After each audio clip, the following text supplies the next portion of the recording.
Hello students. हमारा आज का टॉपिक जहां हमने लास्ट लेक्चर में छोड़ा था, importance of BCK for chartered accountant. हम स्टार्ट कर चुके थे business and commercial knowledge. First chapter हम पढ़ रहे थे, जैसा कि आप जानते हैं, और फर्स्ट चैप्टर में कुछ बेसिक डिटेल है जो आप जानना चाहेंगे और आपको जानना जरूरी भी है। बेसिकली चार्टेड अकाउंटेंट बनने जा रहे हैं आप लोग, तो पता होना चाहिए ना बीसीके का इंपॉर्टेंस क्या है, क्यों क्यों पढ़ रहे हैं बिजनेस एंड कमर्शियल नॉलेज। सिर्फ 40 नंबर के लिए? साहब मैं बीसीके से पढ़ रहा हूं क्योंकि 40 नंबर मिलेंगे जाट सेट, तो मेरा लेना देना सिर्फ और सिर्फ 40 नंबर है। क्या ये सही है? इसीलिए पढ़ रहे हैं हम? नहीं, बिजनेस से ही जुड़ा हुआ है ये जो पर्सन है ना, ये पर्सन जानते हैं इस पर्सन को आप? चार्टेड अकाउंटेंट जो आप बनने जा रहे हैं, फ्यूचर सीए, आपसे रिलेटेड है ये, क्योंकि बिजनेस से ही तो रिलेटेड है चार्टेड अकाउंटेंट। अरे जब बिजनेस ही नहीं होगा, इकोनॉमी में कोई बिजनेस है ही नहीं, तो चार्टेड अकाउंटेंट क्या करेगा भाई? तो बीसीके से जुड़ा हुआ है कौन? CA, chartered accountant. क्या फायदा है बीसीके से एक चार्टेड अकाउंटेंट को? आइए मैं बताता हूं आपको।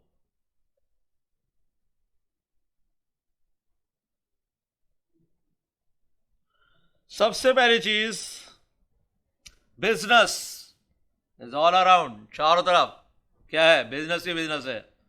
और हम डेली कितने ही ट्रांजैक्शंस हैं वो करते हैं, उनमें एंगेज रहते हैं। तो चार्टेड अकाउंटेंट भी बिजनेस से ही जुड़ा हुआ है। Non commerce background is not a handicap. अगर आपके पास पहले कॉमर्स सब्जेक्ट नहीं था, आपने साइंस ले रखी थी या आर्ट्स ले रखी थी और अब आप सीए बनना चाहते हैं, तो बेसिकली आपके लिए ये कोई अलग चीज नहीं है। ऐसा नहीं है कि मैं कोई नई चीज पढ़ने जा रहा हूं या नहीं कर पाऊंगा। अगर आपके पास साइंस था, so use the bridge of technology to cross over to business. अपना दिमाग लगाइए, टेक्नोलॉजी यूज कीजिए। कहां पर? बिजनेस में।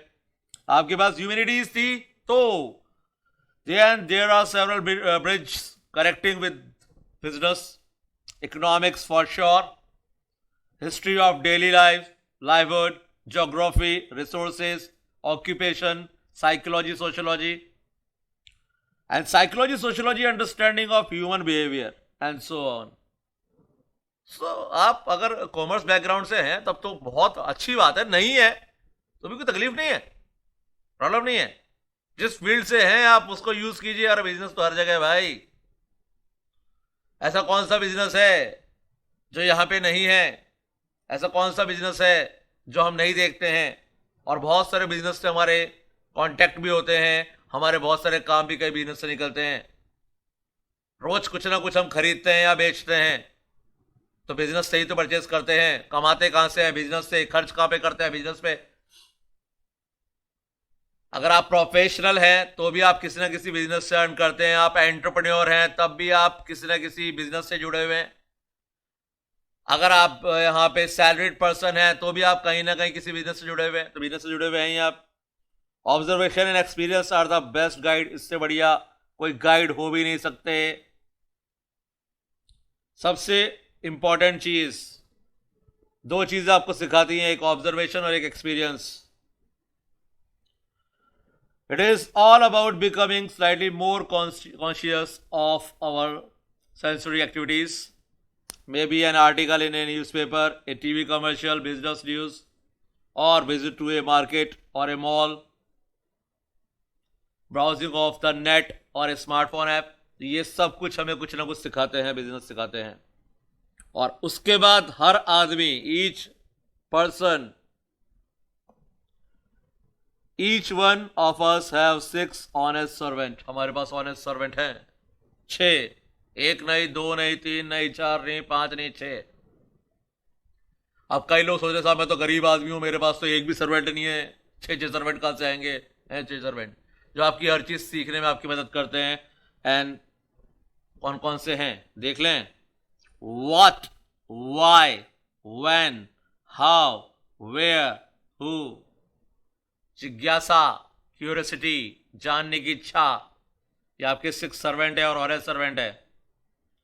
आई keep 6 honest serving man, and these are what, why, when, how, where and who. So basically ये सब आपकी हेल्प करेंगे चीज़ों को सीखने के लिए, चीज़ों के आगे बढ़ने के लिए। और प्रैक्टिस इम्प्रूवमेंट तो खैर होता ही होता है। सो बेसिकली एक सीए के लिए बिजनेस की इंपॉर्टेंस बहुत ज़्यादा है। अब आप सीए करने निकल पड़े हैं तो बिजनेस आपके लिए बहुत इंपॉर्टेंट है, और वहां पर आपको जानने के लिए ज़रूरत है जिन चीज़ों की, वो है आपकी दो basic activities. And activities are economic and non economic activities. दो पार्ट में डिवाइड किया, economic activities and non economic activities. I think शायद ही कोई ऐसा पर्सन होगा जो इकोनॉमिक और नॉन इकोनॉमिक एक्टिविटी के बारे में नहीं जानता होगा, जहां तक मैं सोचता हूं, मेरी सोच है। इकोनॉमिक एक्टिविटीज वो होती हैं जो पैसे कमाने के लिए की जाती हैं। तो बेसिकली हम जो भी काम कर रहे हैं वो, हाँ, कुछ हमारी सोशल एक्टिविटीज भी होती हैं, कुछ काम हम चैरिटी के लिए भी करते हैं, वो एक अलग बात होगी। लेकिन बेसिकली देखा जाए तो हम काम करते हैं पैसे के लिए। मैं काम करता हूं पैसे के लिए, आप काम करते हैं पैसे के लिए, सब काम कर रहे हैं पैसे के लिए। भैया पैसे के लिए तो काम करते हैं। सो वो सारी एक्टिविटीज जो किसके लिए की जाती हैं, पैसे के लिए, तो वो बेसिकली आपकी इकोनॉमिक एक्टिविटी होती हैं। बहुत सारे काम हम करते हैं लाइफ में। तो यहां पर जो इकोनॉमिक एक्टिविटीज हैं, हमारी इकोनॉमिक एक्टिविटीज हैं, तो आपको मोटिव वहां पे दिखाई दे रहे हैं। सबसे पहला जो यहां पे हमारा मोटिव है, लाइवहुड मोटिव है हमारा। हम क्यों काम कर रहे हैं? जिंदा रहने के लिए काम कर रहे हैं। अभी लाइफ को सरवाइव करने के लिए पैसा चाहिए। पैसा कहां से आएगा? पैसा। काम करेंगे तो क्या आएगा? पैसा। लेकिन कुछ एक्टिविटीज हमारी नॉन इकोनॉमिक एक्टिविटीज भी होती हैं। For affection, love for family, passion about some hobbies and causes such as animal rights, forest nature conservation.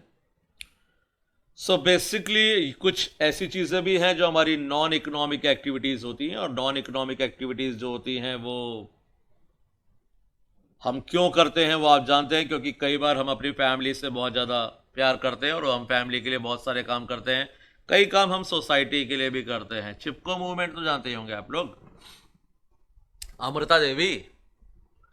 Chipko movement था जिसमें ट्रीज, पेड़ों को बचाने के लिए अमृता देवी और उनका जो ग्रुप था पूरा, वो पेड़ों से चिपक गए थे और कहा था कि अगर पेड़ काटने हैं तो पहले हमें काटे। अब ये कोई इकोनॉमिक एक्टिविटी थोड़ी ना थी।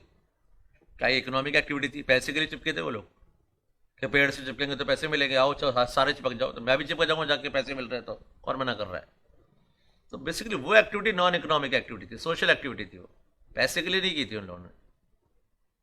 वो अपने एनवायरनमेंट को सेव करना चाहते थे। एनवायरनमेंट सेव करने के लिए ट्रीज को बचाना चाहते थे, और इसलिए उन्होंने क्या किया? चिपको आंदोलन किया, चिपको मूवमेंट। सो बेसिकली यहां पर हम और चीज क्लियर कर लें। Usually, economic activities are said to be driven by rationality. What do I get in return? And what is in it for me? इसीलिए करते हैं काम। काम करूंगा तो कुछ ना कुछ बदले मिलेगा, उसके लिए मैं काम कर रहा हूं, तो वो मेरी इकोनॉमिक एक्टिविटी है। और कई बार सेल्फ इंटरेस्ट और नॉन इकोनॉमिक एक्टिविटीज़ की बात करें तो इमोशनल और सेंटिमेंटल रीजंस होते हैं उसके। तो यहाँ पर हम वेलफेयर ऑफ सोसाइटी के लिए कई बार सोशल, रिलीजियस, कल्चरल जो काम भी हम करते हैं वो हमारी नॉन इकोनॉमिक एक्टिविटीज़ हैं। और आई थिंक दुनिया का शायद ही कोई आदमी होगा जो इकोनॉमिक और नॉन इकोनॉमिक एक्टिविटीज़ को नहीं जानता होगा। अगर जानने की कोशिश और करना चाहें तो आइए एक नेक्स्ट पेज पे कुछ पिक्चर्स दी हुई हैं, वो भी क्लियर कर लेते हैं। आइए, यहाँ पर सबसे पहले दिखाया गया कि शेफ एक होटल में, रेस्टोरेंट में खाना बना रही है। तो ये कौन सी एक्टिविटी हुई? इकोनॉमिक है कि नॉन इकोनॉमिक है? क्यों काम कर रही है? घर में मम्मी ने खाना बनाया, भैया नॉन इकोनॉमिक एक्टिविटी है। उसके लिए मम्मी सैलरी नहीं लेती है। कभी हुआ कि मम्मी खाना लेके आई, साथ में ले बिल, बेटा 250 रुपए का बिल, ले खाना खाया ना तूने, पैसे दे? हुआ कभी ऐसे? बोले मेरे पैसे तो नहीं है, बोले चल बेटा बर्तन मांज। हुआ कभी ऐसा? नहीं, नेवर। क्योंकि वहां पर जो एक्टिविटी है वो नॉन इकोनॉमिक एक्टिविटी है, पैसे के लिए काम नहीं किया उन्होंने। पेरेंट्स का प्यार होता है अपने बच्चों के लिए, उसके लिए काम करते हैं वो, लव एंड अफेक्शन। वहां पे वो इसलिए काम कर रहे हैं क्योंकि वो आपकी केयर करते हैं, और इसलिए आपके लिए वो फ्री बहुत सारी चीजें कर देते हैं। तो वो एक्टिविटी नॉन इकोनॉमिक एक्टिविटी है। लेकिन ये यहां पर एक लेडी है जो एक रेस्टोरेंट में शेफ है, और ये नॉन इकोनॉमिक एक्टिविटी नहीं है, पैसे के लिए काम हो रहा है। जैसे ये सेकंड पर्सन रोल बेच रहा है, पनीर रोल भी बेच रहा है, एग रोल भी बेच रहा है, डबल एग रोल भी बेच रहा है, चिकन रोल बेच रहा है, तो ये जो रोल बेच रहा है ना, ये इकोनॉमिक एक्टिविटी है। लेकिन ये नॉन इकोनॉमिक है। जब एक लेडी अपने घर में काम कर रही है, खाना बना रही है, कुकिंग कर रही है, तो ये एक्टिविटी नॉन इकोनॉमिक एक्टिविटी, क्योंकि ये एक्टिविटी पैसे के लिए नहीं है, नॉन इकोनॉमिक एक्टिविटी है। यहां पर इनका मोटिव पैसा कमाना नहीं है। बढ़ते हैं थोड़ा सा आगे।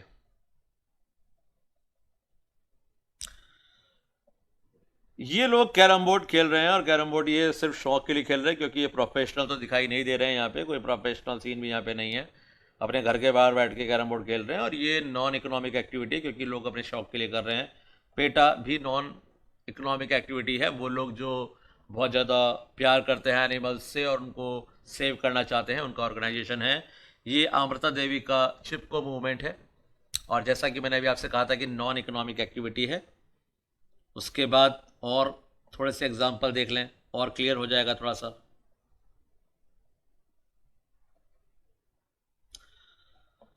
यहां पर एक ओल्ड एज होम में क्रिसमस पार्टी चल रही है, और कुछ वॉलेंटियर्स हैं जो बूढ़े लोगों के साथ मिलके वहां पे पार्टी एंजॉय कर रहे हैं। और ये नॉन इकोनॉमिक एक्टिविटी है, क्योंकि पैसे के लिए नहीं गए ये लोग वहां पे। ये ऐसे वॉलेंटियर्स हैं जो ऐसे ओल्ड एज होम में जाते हैं या घर में क्रिसमस पार्टी मनाते हैं, और यहाँ पर जो प्रोग्राम चल रहा है बेसिकली ये आपकी नॉन इकोनॉमिक एक्टिविटी है, पैसे के लिए बिल्कुल भी नहीं है। ये एक गुरुद्वारे का सीन है जहाँ पे लंगर चल रहा है, और ये भी नॉन इकोनॉमिक है। बिल्कुल इन लोगों से कोई पैसा नहीं लिए गए। जितने लोग बैठ के यहाँ पे खाना खा रहे हैं सब फ्री में खाना खा रहे हैं, इनसे कोई पैसे नहीं लिए गए। और गुरुद्वारे में जो लंगर होता है वो पैसों के लिए नहीं होता है। यहाँ पे लोगों के पीने के लिए पानी रखा गया है, जो आए वो पानी पी सकता है। ये भी नॉन इकोनॉमिक एक्टिविटी है। लेकिन इसके बाद की तीनों एक्टिविटीज़ इकोनॉमिक एक्टिविटी हैं। जैसे आप देख सकते हैं कि ये एक साइकिल रिपेयर शॉप है, और साइकिल रिपेयर शॉप जो है वो इकोनॉमिक एक्टिविटी होती है। ये एक फैक्ट्री में कपड़ा सिला जा रहा है, और ये भी इकोनॉमिक एक्टिविटी है। भाई साहब ये दिखाई दे रहे हैं, ये लॉयर हैं, और अगर आप लॉयर हैं तो आपका जो बिजनेस, आपका जो काम है वो आपकी इकोनॉमिक एक्टिविटी है। तो बेसिकली बहुत आसान है डिफाइन कर पाना कौन सी एक्टिविटी इकोनॉमिक और कौन सी नॉन इकोनॉमिक है। आप इजीली पता लगा सकते हैं कि ये जो एक्टिविटी है ये इकोनॉमिक है और ये नॉन इकोनॉमिक है। अगर और समझना चाहते हैं तो और समझ लीजिए, कोई दिक्कत नहीं है। एक क्वेश्चन और सॉल्व कर लेते हैं जो आपके क्वेश्चंस दिए हुए हैं, उन क्वेश्चंस पे एक बार नजर डालेंगे। और यहां पर हमारा क्वेश्चन नंबर 20 है। पेज नंबर भी बता देता हूं मैं आपको, पेज नंबर 1.28। जैसा कि आप जानते हैं कि आईसीआई मॉड्यूल ही चल रहा है अपना। आईसीआई मॉड्यूल में पेज नंबर 1.28 पर पहुंचे आप, और 1.28 पर आएंगे तो क्वेश्चन नंबर 20 दिखाई देगा, और 20 में आपको बताना है कि कौन सी एक्टिविटी इकोनॉमिक है और कौन सी एक्टिविटी नॉन इकोनॉमिक एक्टिविटी है। आई थिंक इतना पढ़ने के बाद आप इतना तो क्लियर कर ही चुके होंगे, आपको पता होगा कौन सी एक्टिविटी इकोनॉमिक और कौन सी नॉन इकोनॉमिक है। सबसे पहले cooking of food by the home maker, घर में मम्मी ने खाना बनाया, कौन सी एक्टिविटी है, नॉन इकोनॉमिक एक्टिविटी है। Dabbawala picks up the food from home and deliver its to the office, वहां से उठाते हैं ऑफिस तक पहुंचाते हैं, उसके लिए बिल्कुल वो चार्जेस लेते हैं, और वो इकोनॉमिक एक्टिविटी है। Playing of piano as a hobby मैं पियानो बजा रहा हूँ घर बैठ के, तो कौन सी एक्टिविटी हो गई, ये नॉन इकोनॉमिक एक्टिविटी हो गई। पियानिस्ट इन ए बैंड में पियानो बजा रहा हूँ तो भाई साहब इकोनॉमिक एक्टिविटी है, क्योंकि बैंड में पियानो बजाऊंगा तो पैसे लूंगा। म्यूजिक कंपोजर हूं तो भी एक्टिविटी इकोनॉमिक है, क्योंकि पैसा कमाने के लिए मैं म्यूजिक कंपोजर बना हूं और म्यूजिक कंपोज कर रहा हूं। And Elder sibling assisting the younger one in study, तो ये आपकी नॉन इकोनॉमिक एक्टिविटी हो गई। बड़े भाई बहन ने छोटे भाई बहन को पढ़ाया, तो वहां पर वो इकोनॉमिक एक्टिविटी नहीं है। अब बड़े जो घर में होते हैं वो छोटों को पढ़ा ही देते हैं ना, तो जो बड़े लोग छोटों को पढ़ा रहे हैं, पेरेंट्स बच्चों को पढ़ा रहे हैं, या फिर बड़े भाई बहन छोटे भाई बहन को पढ़ा रहे हैं, तो कौन सी एक्टिविटी हुई, वो इकोनॉमिक हुई कि non economic? Yes, non economic. Giving private tuitions, बिल्कुल इकोनॉमिक एक्टिविटी है भैया। ट्यूशन देते हैं तो पैसे कमाते हैं। क्या कमाते हैं? पैसे। पैसे के लिए ट्यूशन देते हैं। शॉपिंग बिल्कुल इकोनॉमिक एक्टिविटी है भैया, पैसे खर्च करने पड़ते हैं। क्या बिना पैसे खर्च किए शॉपिंग हो सकती है क्या? अगर बिना पैसे खर्च किए शॉपिंग हो सकती होती तो लड़कियों के तो मजे हो जाते, सारा दिन शॉपिंग करती है आराम से, पैसे लग रहे नहीं है। जहां जाओ जहां जाओ, जो प्रोडक्ट लेना है सब प्रोडक्ट फ्री मिल रहे हैं, जाओ ले लो, सारे मॉल फ्री ऑफर लेके बैठे हैं। आज पैसे लेंगे नहीं, सब कुछ क्या मिलेगा, फ्री मिलेगा, बस हो गए मजे। लेकिन ऐसा होता नहीं है। शॉपिंग करने के लिए पैसे खर्च करने पड़ते हैं, और कौन सी एक्टिविटी है वो, इकोनॉमिक एक्टिविटी है। Cycle repair shop, economic activity. Ice cream vendor, economic activity. Exercising in the park, non economic. भैया पार्क में जाके एक्सरसाइज कर रहे हैं तो पैसे मिल रहे हैं क्या उसके? अगर पार्क में जाके एक्सरसाइज करने के पैसे मिलते तो पूरा इंडिया फिट होता। बोले कोई काम नहीं है, धंधा नहीं है, कोई दिक्कत नहीं है, बोले एक्सरसाइज करूंगा, खाली सुबह जाऊंगा पार्क में एक्सरसाइज करूंगा, क्या मिलेंगे? पैसे मिलेंगे। कौन सी एक्टिविटी है वो? क्या वो रियल में इकोनॉमिक है? नहीं है, नॉन इकोनॉमिक है। उसके बाद फिटनेस ट्रेनिंग जो लोग देते हैं वो इकोनॉमिक एक्टिविटी है, क्योंकि यहाँ पे ट्रेनिंग का काम चल रहा है। ट्रेनिंग देगा तो क्या होगी? एक्टिविटी, इकोनॉमिक एक्टिविटी होगी। Volunteer in a old age home, old age home में वॉलेंटियर है तो ये नॉन इकोनॉमिक एक्टिविटी है। An employment in a charitable organisation, बिल्कुल इकोनॉमिक एक्टिविटी है। ऑर्गेनाइजेशन चाहे चैरिटेबल है लेकिन ये वहां पे एम्प्लॉयमेंट है, एम्प्लॉय है। तो भैया नौकरी तो कहीं भी कर लो, अगर मैं नौकरी कर रहा हूँ इट मीन पैसे के लिए काम कर रहा हूँ, और पैसे के लिए काम मैं कहीं भी कर लूँ, चाहे वो चैरिटेबल हो चाहे कहीं भी हो, तो वो इकोनॉमिक एक्टिविटी होगा। और लॉन्ड्री शॉप भी आपकी इकोनॉमिक एक्टिविटी होती है।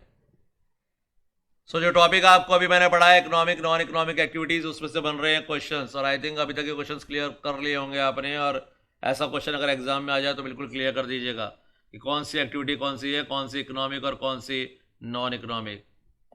क्लियर है? Any doubt? कर पाएंगे इसको आराम से? तो करना ही है फटाफट इसको। तो इसको ध्यान रखिएगा, कौन सी एक्टिविटी इकोनॉमिक और कौन सी नॉन इकोनॉमिक। और थोड़ा सा और आगे चलते हैं, अपने कॉन्सेप्ट को थोड़ा सा और आगे बढ़ाते हैं। तो यहाँ तक आप देख ही चुके हैं कौन कौन आदमी कौन कौन से काम कर रहे हैं, और कौन कौन सी जो एक्टिविटी है वो आपकी इकोनॉमिक एक्टिविटी है और कौन कौन सी आपकी नॉन इकोनॉमिक एक्टिविटी है। चलिए थोड़ा सा और आगे बढ़ते हैं। इकोनॉमिक एक्टिविटीज के कुछ फीचर्स देख लें, आइए। देखने में कोई बुराई नहीं है, क्वेश्चंस तो कहीं से भी बन सकते हैं। तो सबसे पहले, economic activities are income generating. बिल्कुल, हम काम क्यों करते हैं? क्योंकि हमें क्या मिलते हैं? पैसे मिलते हैं।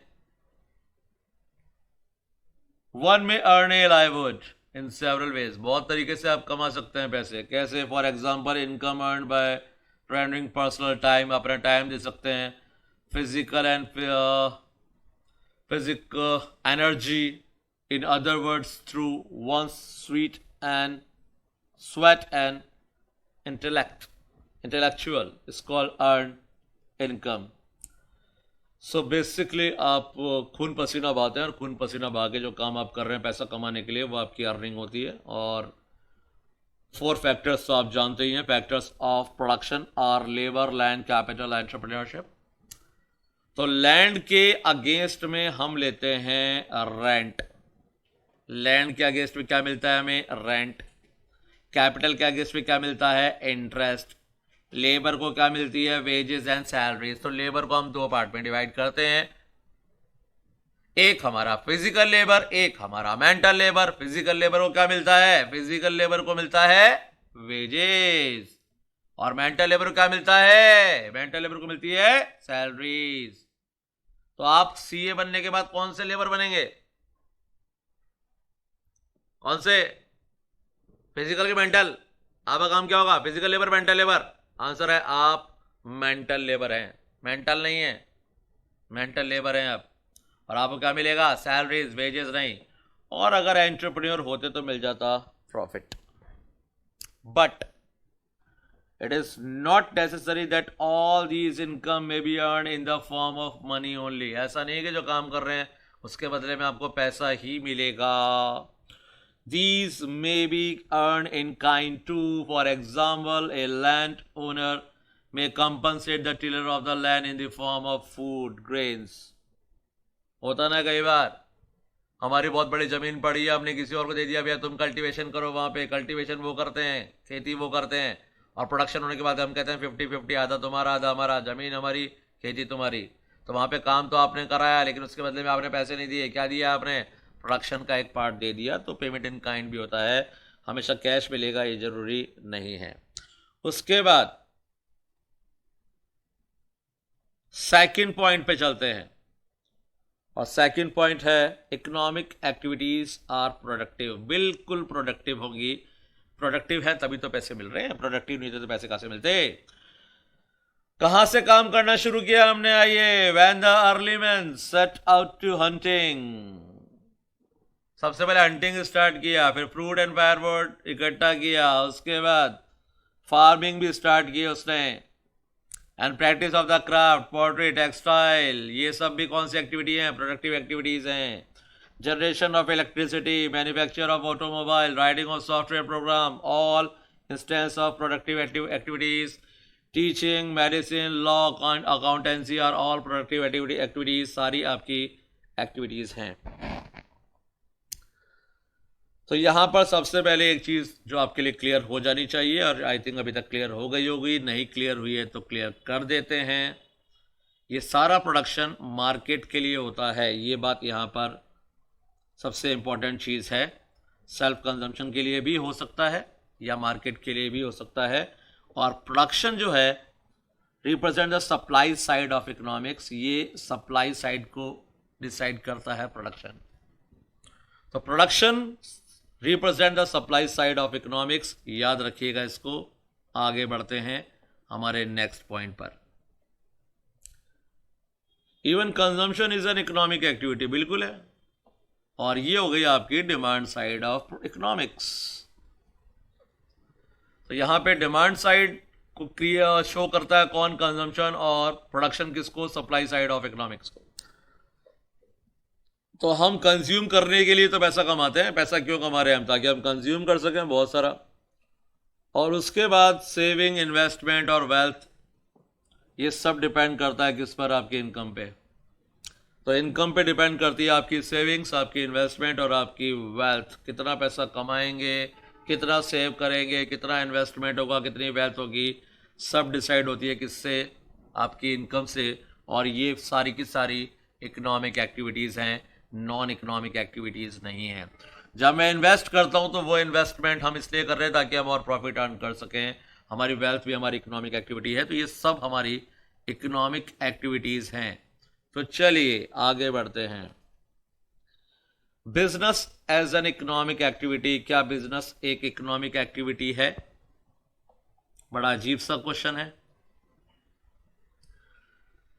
We have seen that market-oriented production represents supply side of economics. बिल्कुल है।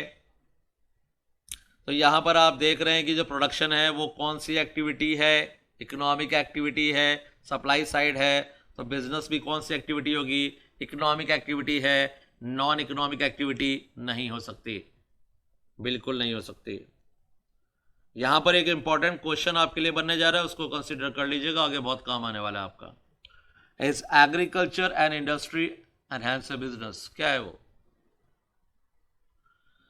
तो यहां पर आपके लिए कुछ चीजें क्लियर कर लें। सबसे पहली बात तो इंडिया में जो सारा एग्रीकल्चर है वो किस लिए कर रहे हैं हम, सस्टेन करने के लिए लाइफ को। और उसके बाद एग्रीकल्चर इनकम को हमने एग्जेम्प्ट किया है किससे, टैक्स से, under the income tax act. So, agriculture does not comprise industry and hence business। बिल्कुल इंडस्ट्री तो नहीं कह सकते, लेकिन क्या है वो, बिजनेस है। तो यहां पर आपके लिए क्लियर है कि क्या चीज है ये, इंडस्ट्री और बिजनेस। सो इंडस्ट्री तो नहीं, लेकिन उसको क्या कह सकते हैं हम, बिजनेस जरूर कह सकते हैं हम। उसके बाद आगे बढ़ते हैं हम और कुछ और हमारे कॉन्सेप्ट डिटेल में क्लियर करते हैं। चलिए बढ़ते हैं आगे।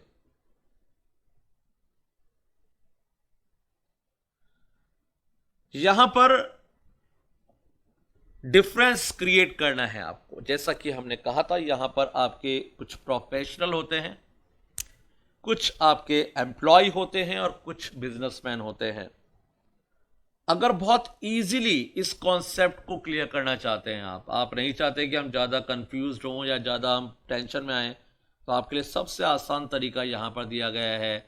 आप इस टेबल पे आ जाइए, जो टेबल है पेज नंबर, यहां पर पेज नंबर 1.12 पर आएंगे आप। पेज नंबर 1.12 पे आइए और एक टेबल आपको दिखाई देगी, और इसको पढ़ने के बाद पीछे की जितनी भी थ्योरी है वो आपको पढ़ने की जरूरत नहीं है। आपका काम खत्म हो जाता है यहां पे पढ़ाई का। तो बेसिकली हम डिफरेंस करने जा रहे हैं बिटवीन बिजनेस, प्रोफेशन, एम्प्लॉयमेंट। इन तीनों के बीच क्या डिफरेंस है, वो डिफरेंस मैं यहां पे क्लियर करने जा रहा हूं। सबसे पहले मीनिंग क्या है बिजनेस की। So entire spectrum of market oriented activities coming under industry, trade and commerce is business. Profession, so independent rendering of services of specialized nature based on prescribed qualification। Chartered accountant एक professional होता है, वो employ नहीं है। वो क्या है? Professional है। प्रोफेशनल क्यों है? क्योंकि उसके लिए प्रिस्क्राइब्ड क्वालिफिकेशंस होती हैं। उसके बाद आपको वहां पे मेंबरशिप मिलेगी, कहां से? प्रोफेशनल बॉडी से, उससे जुड़े हुए होंगे आप। And prescribed A code of conduct, उसके बाहर जाके काम नहीं कर सकते आप। तो सीए क्या हुआ? चार्टर्ड अकाउंटेंट क्या हुआ? प्रोफेशनल है। कौन है? प्रोफेशनल। और employment, rendering of services under a contract of employment for wages, salary is also called wage employment। तो भैया ओनर ने जो कह दिया वही कोड ऑफ कंडक्ट है, और जॉब के अकॉर्डिंग जो आप में एबिलिटीज़ होनी चाहिए, अगर वो एबिलिटीज़ क्वालिफिकेशन आपके पास हैं तो आप वहाँ पे एम्प्लॉय बन के काम कर सकते हैं, कोई बड़ी चीज़ नहीं है। पहला डिफरेंस। सेकंड पे चलते हैं। मोड ऑफ एस्टेब्लिशमेंट, कैसे स्टार्ट होता है बिजनेस? Entrepreneurs decision. भैया बिजनेस तो एंटरप्रेन्योर ही करेगा ना, सबसे पहले उसका खुद का डिसीजन है कि मुझे बिजनेस स्टार्ट करना है कि नहीं करना। And other legal formalities if necessary, अगर कोई लीगल फॉर्मेलिटी भी जरूरी है तो आपको करनी पड़ेगी, बिजनेस स्टार्ट करने जा रहे हैं आप। यहां पर आपके लिए होनी चाहिए membership of a professional body, ICAI। जानते हैं क्या इसको? नाम सुना कभी? बड़ा अजीब सा क्वेश्चन है। सीए बनने जाएंगे तो ICAI तो पता ही होगा, रजिस्ट्रेशन करवाना तो वहीं पे से साइट पे रजिस्ट्रेशन किया होगा ICAI पे। तो ICAI की मेंबरशिप मिलेगी किसको? आपको। जब आप क्या बनेंगे? सीए बनेंगे, तो यहां पर आपको बिल्कुल ICAI से मेंबरशिप मिलेगी और सर्टिफिकेट ऑफ प्रैक्टिस बिल्कुल। जब आप इंटर क्लियर करेंगे, इंटर के बाद आपकी इंटर्नशिप भी होगी और वहां पर आपको सर्टिफिकेट ऑफ प्रैक्टिस भी वहां पे मिलेगा। और उसके बाद अगर हम बात करते हैं सिर्फ एम्प्लॉयमेंट की, तो लेटर ऑफ अपॉइंटमेंट चाहिए एंड सर्विस एग्रीमेंट चाहिए, दैट्स इट। इसके अलावा कोई मेंबरशिप लेने की जरूरत नहीं है मेरे को। मैं छोटे मोटे दुकान पे काम करता हूँ और वहाँ पे मुझे सैलरी मिलती है, तो इसके लिए मुझे कोई किसी की मेंबरशिप लेने की जरूरत नहीं है, कोई कोड ऑफ कंडक्ट मेरे लिए वहाँ पे नहीं है, कोई सर्टिफिकेट ऑफ प्रैक्टिस मेरे लिए जरूरी नहीं है। बस काम जो है उस काम के अकॉर्डिंग मुझे नॉलेज होनी चाहिए और दैट्स इट, मेरा काम हो गया। उसके बाद लाइववुड क्या है, कैसे जीते हम लोग? तो इनको तो मिलता है प्रॉफिट। एंटरप्रेन्योर क्या मिलेगा? बिजनेसमैन को क्या मिलेगा? प्रॉफिट। हमें मिलेगी professional fees, because we are professionals. तो प्रोफेशनल को वेजेस और सैलरी नहीं मिलती है, हम प्रोफेशनल हैं, हम फीस मिलती है हमें, हमारे काम करने की फीस, प्रोफेशनल फीस ले रहे हैं हम, क्योंकि वेजेस और सैलरीज नहीं मिलती है हमें, क्योंकि हम एम्प्लॉय नहीं है, एम्प्लॉय कैटेगरी में नहीं आता सीए। एक चार्टेड अकाउंटेंट कभी भी एम्प्लॉयमेंट की कैटेगरी में नहीं आएगा। किसकी कैटेगरी में आएगा? प्रोफेशनल की कैटेगरी में आएगा, तो आपको मिलेगी fees, not wages and salaries. लेकिन एम्प्लॉयमेंट में आपको मिलेगी वेजेस एंड सैलरीज, अगर आप एम्प्लॉय हैं तो। उसके बाद रही बात क्वालिफिकेशन की, तो क्वालिफिकेशन की अगर मैं बात करूं तो बिजनेसमैन के लिए क्या क्वालिफिकेशन है? आज ऐसी बड़ी बड़ी कंपनीज हैं जिनके ओनर जो हैं वो ज्यादा पढ़े लिखे नहीं है, उनके पास कोई क्वालिफिकेशन नहीं है, लेकिन वो ओनर है। कोई पूछता है जाके, आप कंपनी में जॉब के लिए गए, इंटरव्यू देने गए, तो इंटरव्यू बोलेगा कि आप लेंगे क्या? आप पूछ सकते हैं ओनर से? वहां जो बोर्ड ऑफ डायरेक्टर्स बैठे उनसे आप पूछ सकते हैं कि सर आपकी क्वालिफिकेशन क्या है? वो पूछेगा भैया, जॉब आप लेने गए वहां पे, काम आपने करना है, वो पूछेगा आपसे आपकी क्वालिफिकेशन क्या है।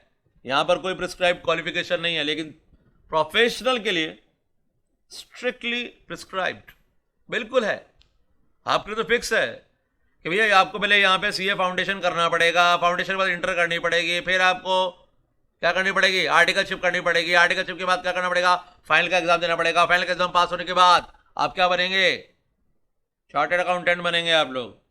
और रही बात अगर एम्प्लॉयमेंट की, तो यहाँ पे minimum qualification for each type of job, हर तरीके की जॉब के लिए जो मिनिमम क्वालिफिकेशन चाहिए अगर वो आपके पास हैं तो आपको जॉब मिलेगी, और उसमें कोई संदेह नहीं है। आप 100% जॉब लेंगे और जॉब लेके बहुत अच्छा काम करेंगे। चलते थोड़ा सा आगे। और कुछ और चीजों पे डिस्कस करते हैं। आइए इन्वेस्टमेंट की बात करें, सॉरी उससे पहले आर्टिकल गाइडेंस की बात करें तो फाउंडर्स वैल्यू ही वहां पे सब कुछ है। यहां पे प्रोफेशनल के लिए तो प्रोफेशनल कोड्स हैं, उसके बाहर जाके आप काम नहीं कर सकते। आप आईसीआई ने जो कोड ऑफ कंडक्ट आपके लिए डिसाइड किया है, आप उसके नॉर्म्स के बाहर जाकर काम नहीं कर सकते हैं। और यहां पर सिर्फ और सिर्फ एम्प्लॉयर्स कोड है, एम्प्लॉयर ने जो कह दिया वही एथिक्स है, वही कोड है, वही आपका कोड ऑफ कंडक्ट है। That's it. इन्वेस्टमेंट की बात करें तो बहुत ज़्यादा इन्वेस्टमेंट की रिक्वायरमेंट होती है। अगर आप बिजनेस स्टार्ट करने जा रहे हैं तो भैया बिजनेस तो चलता ही इन्वेस्टमेंट पे है। अपना खुद का बिजनेस स्टार्ट करने का सोच बैठे हो कि भैया हम तो खुद का बिजनेस करेंगे, तो खुद का बिजनेस करने के लिए तो इन्वेस्टमेंट करना पड़ेगा। बिना इन्वेस्टमेंट के आप सोचे कि साहब मैं तो इन्वेस्ट नहीं करूं और बिजनेस तो बिना, no risk no profit. Business का पहला रूल ही है इन्वेस्टमेंट करना पड़ेगा, जेब से पैसा लगाना पड़ेगा। और यहां पर अगर बात प्रोफेशनल की करते हैं तो some requirement like office, chamber, clinic, थोड़ा बहुत खर्चा तो हम भी करेंगे। अरे प्रोफेशनल है तो क्या अपने ऑफिस नहीं है, अपना चैम्बर नहीं है? डॉक्टर तो है नहीं क्लिनिक खोलेंगे, लेकिन डॉक्टर होते तो क्लिनिक होता। लेकिन हम अपना ऑफिस चैम्बर लेके बैठे क्योंकि हम प्रोफेशनल हैं। यहां पर कोई भी आपका इन्वेस्टमेंट की जरूरत नहीं है अगर आप जॉब करते हैं तो। अगर आप एक बिजनेसमैन हैं तो आपको बहुत बहुत सारा इन्वेस्टमेंट करना पड़ेगा। प्रोफेशनल है थोड़ा बहुत आपको भी करना पड़ेगा। पर एम्प्लॉयमेंट की अगर बात करूं, मैं एम्प्लॉय हूं तो मेरा क्या इन्वेस्टमेंट है? मैं भैया एक एम्प्लॉय हूं, मैं एक कंपनी में जाता हूं, कंपनी में अपने 10 से 5 की ड्यूटी करता हूं और अपने घर आ जाता हूं। उस केस में क्या हुआ?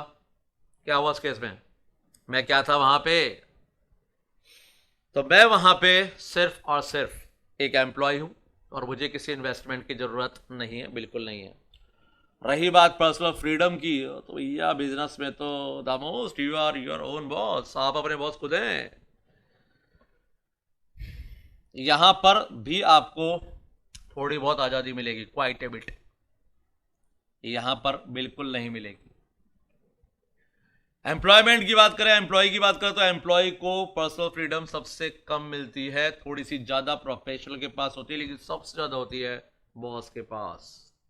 आप एम्प्लॉय हैं, आपने कंपनी में फोन किया, सर कल मैं नहीं आऊंगा, तो पहला क्वेश्चन वहां से अराइज होगा, क्यों? सर मुझे काम है। क्या काम है? काम बाद में करना, पहले ड्यूटी करो, बिल्कुल कहा जाएगा। लेकिन अगर आप बॉस होते तो आप बॉस हैं और अपने ऑफिस से फोन करके बोल रहे हैं आज मैं नहीं आऊंगा, तो क्या सामने से आपसे कोई पूछ सकता है कि क्यों, क्यों, कहाँ जा रहे हो?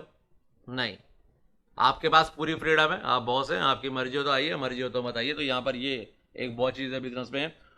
उसके बाद साइकोलॉजिकल मोटिव की बात करें तो यहाँ पे इकोनॉमिक अचीवमेंट, प्रॉफिट के लिए बैठे हैं भैया, प्रॉफिट के लिए काम कर रहे हैं और हमारा काम है सर्विस टू द क्लाइंट और सोसाइटी। भाई सीए का काम क्या है? अपने क्लाइंट को सर्विसेज देना, बात खत्म हो गई।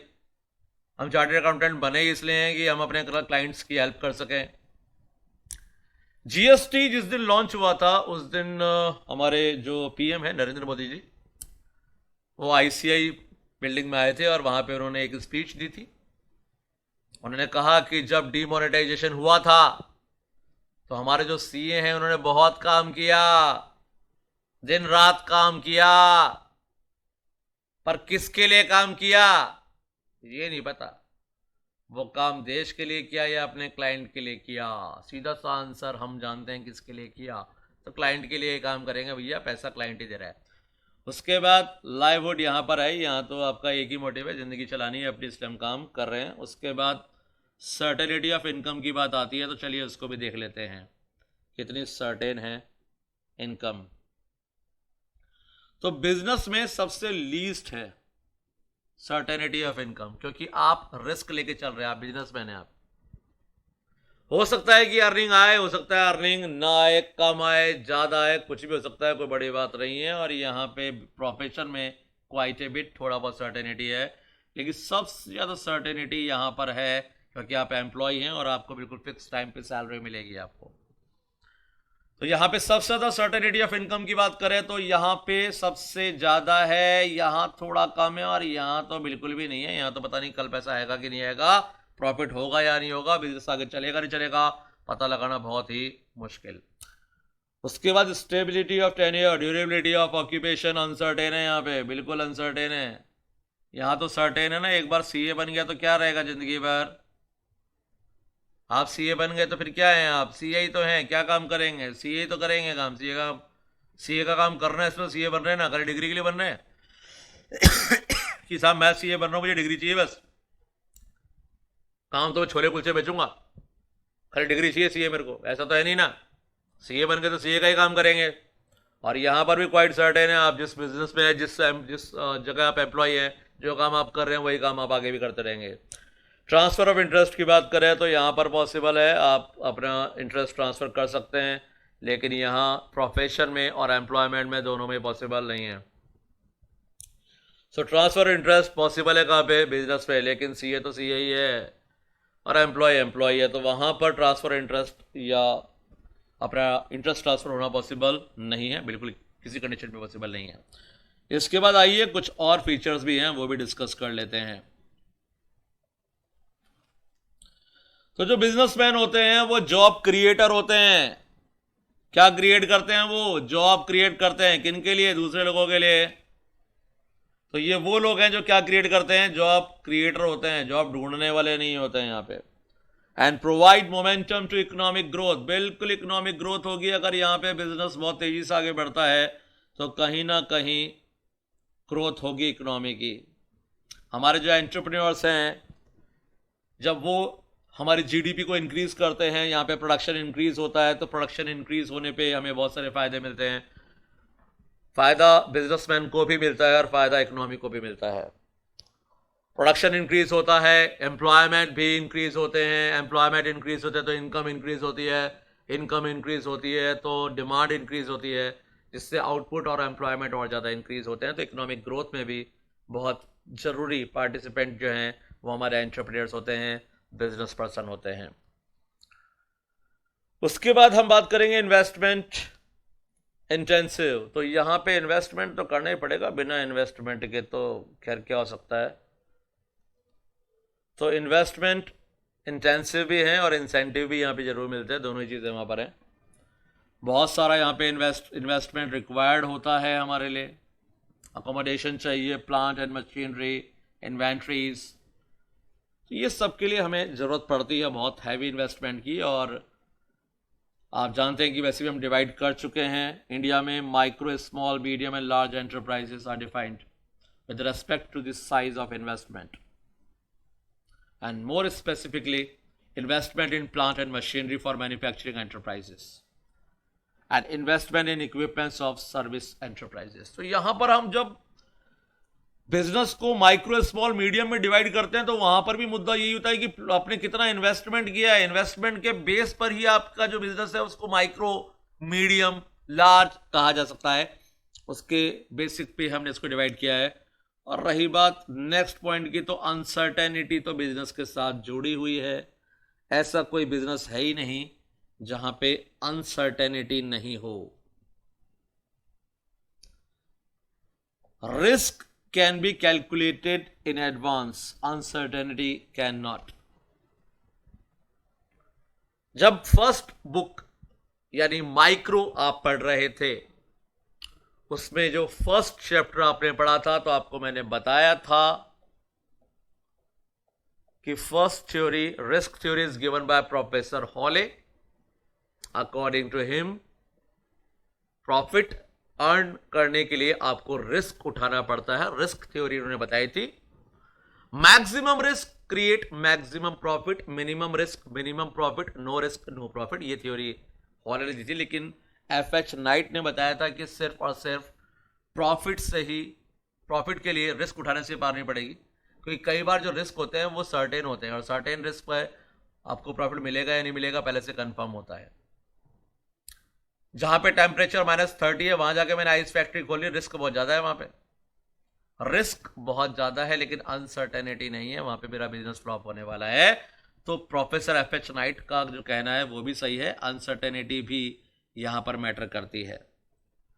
उसके बाद systematic, organised, efficiency oriented activity, बिल्कुल बिजनेस के लिए सारे काम आपको करने पड़ेंगे। और ऑब्जेक्टिव ओरिएंटेड तो है ही, ऑब्जेक्टिव हमारा सिर्फ एक ही होता है, और वो क्या ऑब्जेक्टिव क्या है हमारा, प्रॉफिट अर्न करना। तो बिजनेस जो चलता है उसका एक ही ऑब्जेक्टिव होता है, और ऑब्जेक्टिव होता है प्रॉफिट प्रॉफिट और सिर्फ प्रॉफिट। लेकिन कुछ और ऑब्जेक्टिव भी हैं जो हमारा बिजनेस लेके चलता है, और उसके लिए जानना बहुत ज़रूरी है कि अदर ऐसे कौन से हमारे ऑब्जेक्टिव हो सकते हैं। तो और ऑब्जेक्टिव जो हैं इनके बारे में भी डिस्कशन किया जाएगा, लेकिन इस पर डिस्कशन जारी रखेंगे हम अपने नेक्स्ट लेक्चर में।